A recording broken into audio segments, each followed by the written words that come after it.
screen here. I hope you all had a happy Easter. We were sharing before we kind of all gathered about some of the virtual ways we did Easter church services and virtual dinners and all that. And I got to tell you, the novelty has worn off for me, as it probably has for all of you. And I really miss being able to be in the same room as you guys and shake hands and give hugs and catch up on life and just talk about normal things. And I hope we get to do that soon, guys. So anyway, we're going to jump into chapter 14 here of Mark. We are getting very near the end, and this hopefully will kind of be a story that resonates, at least some of the details, since we've just gone through Holy Week and Maundy, Thursday, which we're going to look at tonight. We're going to look at the Holy Thursday event in the study today, Good Friday, and then Easter. This should at least be a little bit, ring a little bit of a bell since we've just walked through it. There are 72 verses in this chapter, so I'm not going to read the Bible stories like I have in the past, and hopefully you've got one on your phone or physical one in front of you, and you can just kind of follow along. We're going to be really looking at we kind of moved through 4 different locations in the 14th chapter. We start in the town of Bethany, which is just outside Jerusalem. Then we move into Jerusalem, where we celebrate the Passover meal, which was also last week. If you have any Jewish friends or paid any attention to that, I think Passover was Wednesday. And then we move from the Passover meal into the Garden of Gethsemane, where there's the prayer and the arrest. And then finally, our final scene is in the courtyard of the high priest, where Jesus is on trial, and we see Peter's denial and all that. So there's 4 different locations we're going to walk through this morning. And as we do that, what I hope you'll pay attention to, and I'll try and highlight this as best I can.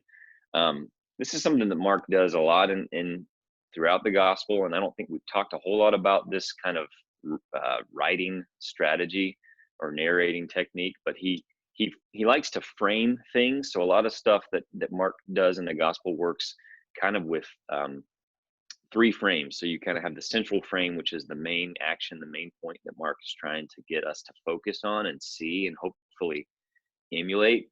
And then a lot of times on either side of that main event will be kind of 2 almost antithetical responses to what's happening in the center. And so we'll see that actually in every location, and I'll try my best to highlight that. But just pay attention to the way that Mark is framing these things, because it's really kind of Mark's way of posing the question to us, the reader, every time. Are we in the center where the action and where Jesus's message is happening, or are we part of one of the frames on either side that are really kind of introducing really kind of the negative response to what Jesus is doing? So we'll see that as we go through each of these locations. So we start, as I said, in Bethany, which we've been to before. If you remember, this is where Lazarus and Martha and Mary live. So Jesus is really among friends here as we start this 14th chapter. Everything in this chapter is moving us closer and closer to the crucifixion. Everything is really about that. Everything that happens is 100% focused on the upcoming death of Jesus. And so we begin at Bethany in what we are told is the house of Simon the leper, who we haven't met yet, but we're assuming this is someone who's been a part of Jesus's ministry, and that the disciples are there, and that other people who have been following Jesus have gathered in this town in Bethany, which is just on the other side of the hill from Jerusalem. So we are just over the crest of the hill, is where all the final events will eventually take place. And we get this introductory frame. So the story here in Bethany is introduced with these first words in the chapter, which is the Passover and the festival of unleavened bread were only 2 days away, and the chief priests and the teachers of the law were scheming to arrest Jesus secretly and kill him. So that's the introductory frame, is we have this group who had been kind of on the periphery of Jesus's ministry, looking for ways to trap him. They've tried to do it with questions. They've tried to put him in positions where he's going to implicate himself. So we have these characters here introducing the scene in Bethany, who are standing against Jesus, looking for ways to arrest him and eventually kill him. And then we come into the main part of this section of the chapter here, where we are at dinner, we assume, or dinner is over, everybody's at the table, and Jesus is reclining there. So there were no chairs. There was no table and chairs back then. You had a low table, and everybody kind of, laid and reclined next to the table.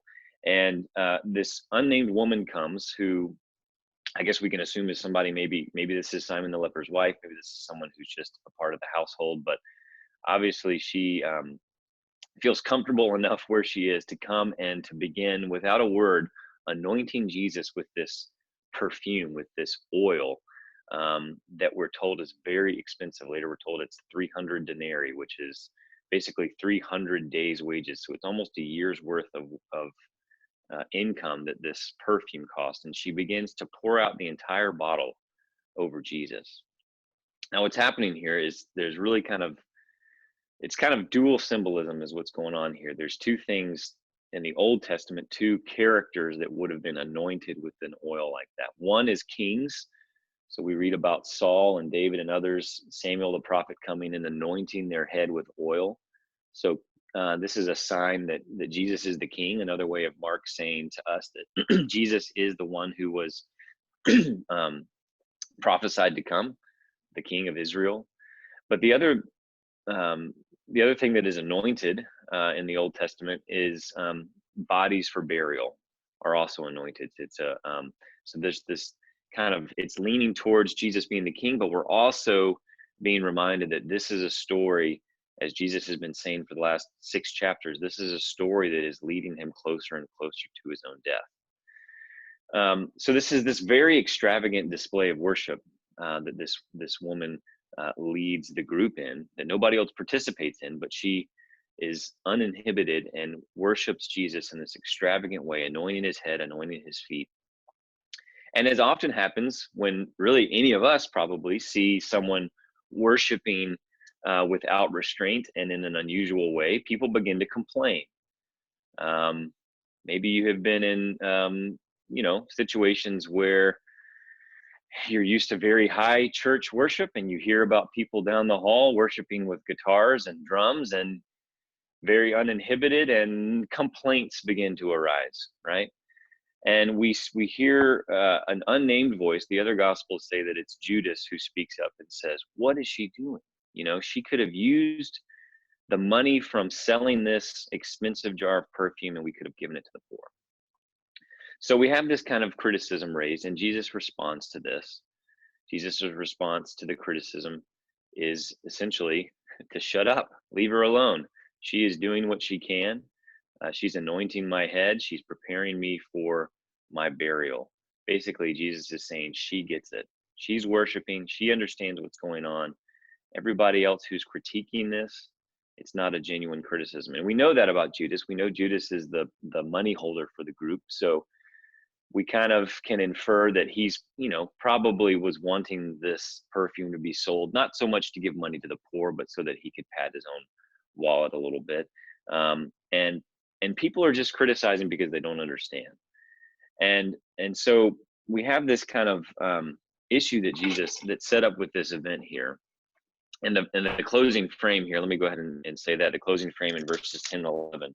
So after this takes place in the house in Bethany, we read that Judas Iscariot goes outside, meets with the chief priests, and essentially agrees to take their money, and eventually will lead the chief priest to him to arrest him. So we have this conspiracy that's the wheels are finally spinning on the conspiracy to work against Jesus and for one of his own disciples to basically turn him in. So we have these two frames here. We have on the introductory frame, all those who stand in opposition to Jesus. We have on the closing frame, those who want to profit off Jesus, who want to use Jesus for their own gain. And then in the middle, we have the woman, the unnamed woman, who worships Jesus uninhibitedly. And so that's kind of the question for each one of us. This scene is asking us, which group do we belong to? Are we with those who don't really like what Jesus is doing, want to try and put a stop to it, put a halt to it? Are we with those who say, you know what? I can use this person, I can use this character to benefit myself. This is what Judas has been doing throughout the whole ministry. And we see it here at the very end. And we can think about it in our own terms, in our own times, the people who use the gospel, who use the person of Jesus to profit for themselves. And maybe it's the very obvious, some of these ministers, pastors that we see on TV who we know are taking people's money and have private jets and $1 million homes and fancy cars and have found a way to profit off of the marketability of Jesus. And then in the center, we have the woman who's humble, who's generous, who's uninhibited in saying, "Oh, I live essentially because the King of Israel lives, because the King of Kings lives." And that's the question for each one of us. Which group do we find ourselves aligning with here in this introductory event here as we move towards the cross? So we move from there, from Bethany, over the hill into Jerusalem. And it's the day before the Passover, the day of the Passover. And Jesus has the disciples go ahead to make preparations for the Passover meal.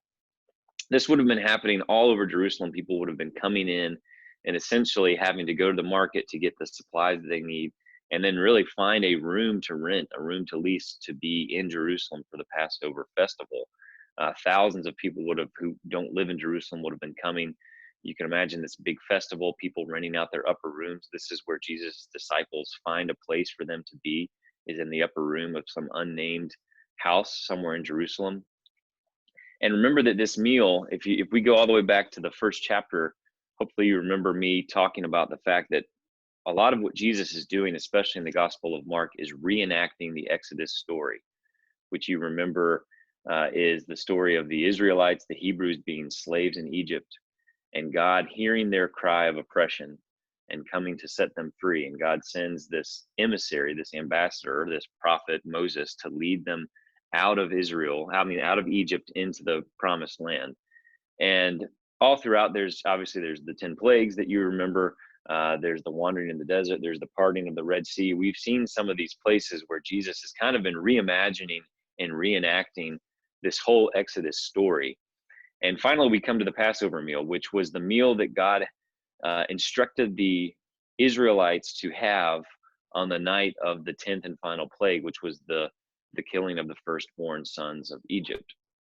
And so God puts together this plan and says, you're going to have this meal. You're going to slaughter this unblemished lamb. You're going to put the blood of the lamb on your door frame, on your doorpost, and that way the Spirit of God will pass over your house and will only go to the houses of the Egyptian the Egyptian people. And so that's obviously where the term the Passover meal comes from, because God's Spirit passes over the houses that have been marked with the blood of the lamb. And this is the meal that Jesus and the disciples are now preparing to have together. It's the most sacred and holy meal on the Jewish calendar.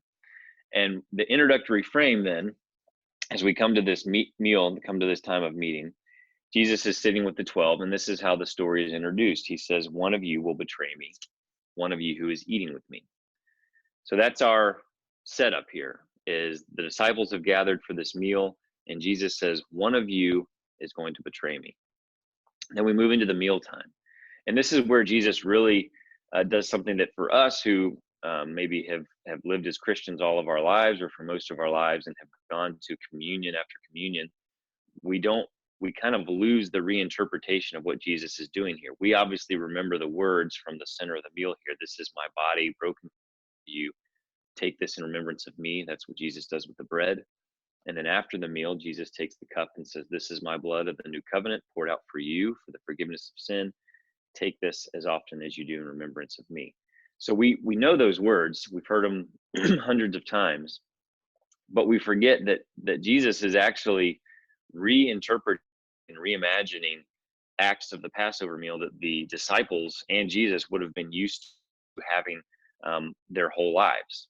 So the bread, the bread that we're used to having, the communion bread, would have been the unleavened bread. Now, unleavened bread was kind of symbolic in itself, because God told them, you don't have time for the bread to rise. So don't put any yeast in the bread, because you need to do this quickly, because what I'm about to do is going to happen immediately. You need to be ready to go. So there was this meal of unleavened bread, because there was no time. And they were supposed to have this meal dressed with their staff by their side, ready to leave. This was a meal of kind of immediacy. So Jesus takes this bread that symbolizes what God is about to do in the very near future, and he says, "This is my body, and it will soon be broken for you."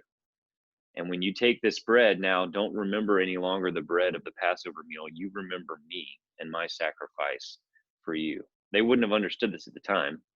And if any of us understand it now, raise your hand and you can explain communion, the mystery of Holy Communion to us. But that's what Jesus would have done. He took the bread, reinterpreted it, and said, "This is now my body." After the meal was over, during the Passover meal, there's four cups of wine are drank by everybody at the table. You have 2 before the meal, and you have 2 after the meals.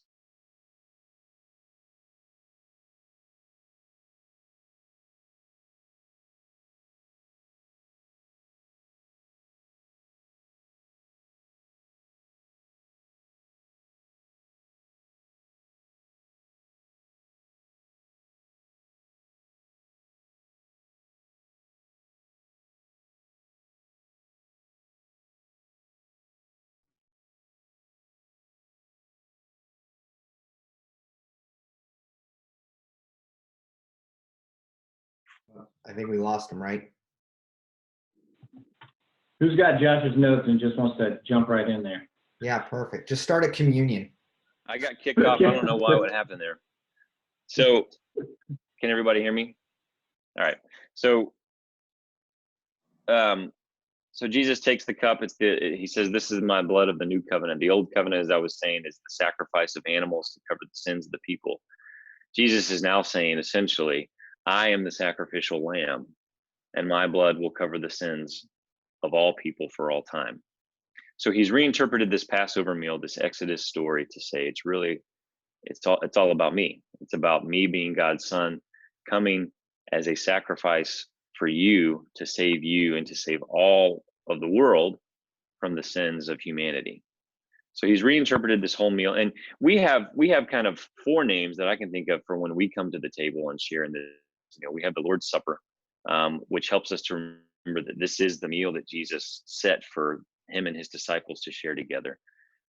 We have the Eucharist, which means thanksgiving. So when we come to this meal, it's a way to give thanksgiving for what God has done for us through the person of Jesus Christ. We call it communion, which is really just saying through this meal, we many become one. We are united by the sacrifice of Christ. That's what makes us the body of Christ. That's what makes us the church. And then if you grew up Catholic or Episcopalian, you may have heard it referred to as the Mass. And really what this is referring to is the fact that the Mass usually happens at the very end of the service. And the last words of the priest are "Ita missa est," which basically is saying, the meal is over, now go. So the meal is meant to nourish us and send us out into the world to bring good news to the people. So this is a meal through Jesus's work that has been totally reinterpreted and has a lot of different and a lot of very deep meaning for us as Christians. So we have this meal, and the very closing frame, remember the introductory frame, Jesus says, "One of you will betray me." There's the meal where Jesus reinterprets the Exodus story. And in the closing frame, he says to the disciples again, "You will desert me and you will deny me." So again, we have these kind of 3 frames set up where on either side, the disciples will either betray, desert, or deny Jesus. Or you can be in the very center and you can participate in the salvation that Christ is offering to the world.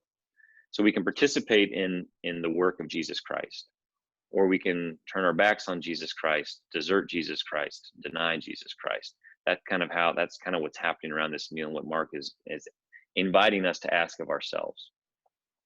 After the meal is over, Jesus and the disciples leave the upper room, and Jesus guides all of them to the Garden of Gethsemane, and then he invites 3 in particular, James, John, and Peter, to join him kind of at an inner place in the garden for a time of prayer. And so that our frames here in this section in the garden really are about different characters. So the first frame, we see Jesus inviting kind of his small group to come and pray with him, because he's in his time of great distress and his time of great need.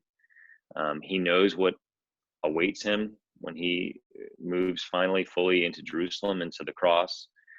And he invites basically his most trusted members of his team, his brothers, to come and to be with him in prayer. 3 times he goes and prays for deliverance. He asks God to take this cup, but 3 times he also prays for acceptance. He says, "But not my will, Lord, yours be done."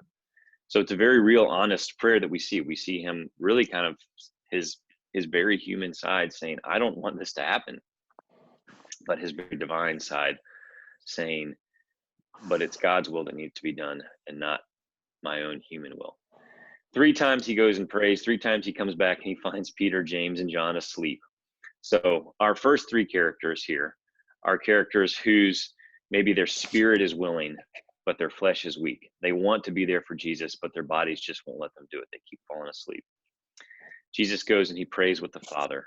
And when the prayer is over, we come out and we find Judas, the character closing the frame, who we know has betrayed him by this point. He has brought the priests and the elders and the soldiers to come and arrest Jesus. And so here we have an individual whose spirit is weak. He was never able to really understand and be devoted to Jesus, but his flesh is very willing. Judas has been very busy at night orchestrating this whole arrest and betrayal, while Peter, James, and John have been sleeping. In the center, we have obviously Jesus in prayer with the Father, where we see one who's both his spirit and his flesh are willing. He understands what God is doing, and his body, his whole, his will, his heart, mind, soul, strength, everything is devoted to being in line with what God is doing. So those are the 3 frames that we see in the garden. We see the ones who just, they want to be there for Jesus, but they just haven't been, they can't find the strength. We have the one who really doesn't want to be there for Jesus, who's kind of been upset with the whole ministry and the way everything has gone. But his flesh is very willing. He's been very active in getting things pulled together to turn Jesus in. And in the center, we have Jesus Christ himself in prayer, being totally humble, being totally open to what God is calling, what really understanding what his own personal vocation is to be, and being the one who accepts that.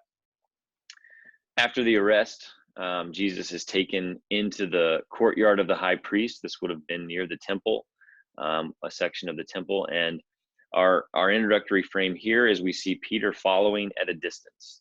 So Peter is trying to be there, but he's not quite fully courageous enough to go and confront what's happening. So he follows at a distance, and we see Jesus mingling with the soldiers in the courtyard as Jesus is taken in to meet with the high priest and the Sanhedrin. The Sanhedrin would have been the 71 essentially chief priests of Israel who were in charge of holding court and deciding whether or not laws were broken or kept by members of the community.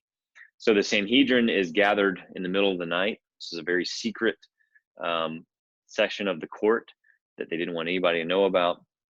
They bring all these witnesses in. In those times, it required the testimony of 2 witnesses to be aligned in order to convict someone for breaking the law. They bring in all of these witnesses. None of their testimony agrees. They're all talking about all these different things. They can't quite get on the same page, which is very frustrating probably for the high priest, who he and the chief priest have been working all along, and they think they finally got the trap set and they're going to have everybody come and convict Jesus together, but their testimonies don't agree. And so the high priest comes to Jesus and says, well, what do you have to say about all this? Jesus says nothing. Because what do you say when all around you, people are speaking lies? So Jesus basically says, I'm not going to cooperate at all with what's happening right now. But then the high priest asks a question directly of Jesus. Instead of asking Jesus to respond to all of the false testimony around him, the high priest, it's put as a question in the English that we read. In the Greek, it really is just kind of a statement, maybe with a little bit of disdain to it. It's not really posed as a question, but he basically says, so you're the Messiah, the Son of the Blessed One. And it's kind of put in this way of kind of mockery. And this is where Jesus finally speaks up. Because if he doesn't hear, then he's kind of denying really what his identity is and what he has tried to reveal throughout this whole ministry, that yes, he is the Messiah, he is the Son of God. And so he speaks up and he quotes from 2 different places in the Old Testament. He quotes from Exodus chapter 3 and he quotes from Daniel chapter 7. He says, I am. So he asks, the high priest asks Jesus, or says to Jesus, so you're the Son of the Most High, you're the Blessed One, you're the Messiah. And Jesus says, I am. And you will see the Son of Man sitting at the right hand of the Mighty One, coming on the clouds of heaven. And this is what creates this explosion of activity in the court. Everybody agrees that this is blasphemy. Why is it blasphemy? Well, if you remember, we talked about back in the Exodus story, and this shows up a lot in the Gospel of John. Really, John kind of uses this phrase to build his whole gospel story, this phrase, I am. This is when Moses asks God, what is your name? What am I going to tell the people your name is if they ask? And God says, I am who I am. This was the sacred name of God, Yahweh, that the people in Israel did not speak. You were not allowed to speak the name of God. And remember, we talked about earlier in the chapter that when Jesus was opening the lips of the mute and the ears of the deaf and the eyes of the blind, that he was kind of undoing this Old Testament idea that you couldn't speak God's name, you couldn't see God's face, you couldn't hear God's voice. And through Jesus, Jesus is saying, I am God. You can see me, you can hear me, you can touch me, you can be intimately related to God through me. When Jesus says, I am, we can imagine him probably saying it in Hebrew, which you were not allowed to do. And then essentially equating himself with the one that Daniel prophesied, which was the Son of God, the one who would come on the clouds of heaven to judge all of humanity. So in the end, it actually isn't all of these witnesses that they've brought together to convict Jesus that implicates Jesus. It's Jesus himself who embraces his identity, knowing that it is going to lead him to the cross.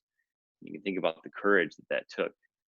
He might have, if he had just kept his mouth shut, the trial might have been a mistrial. They would have said, we have nothing to convict this man of. Kind of how Pontius Pilate says in the other Gospels, I have nothing to convict him of. But Jesus implicates himself through the breaking of a very sacred Jewish law and seals his own fate. They blindfold him, they begin to beat him and mock him, and eventually they will turn him over to the authorities to be crucified. So remember, while all this is happening, that's the central part of this activity here in the courtyard. While all this is happening, we know Peter was the one who followed outside and was hanging out with the soldiers in the courtyard. Now we come back to Peter to see how that part of the story wraps up. And this is something we're all familiar with. 3 times different characters accuse Peter and say, we've seen you with the Galilean, we've seen you with the Nazarene, we know that you're part of the group of disciples following Jesus. And 3 times Peter says, I don't know what you're talking about. I don't know the man. He begins to swear oaths and to curse and basically completely deny his part in Jesus's ministry. And then the rooster crows, reminding him of Jesus's prediction that he would deny him.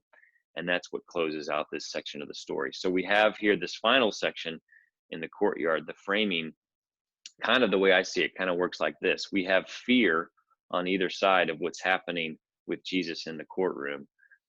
Fear keeps Peter at a distance, keeps him kind of hanging out with those who were opposed to Jesus.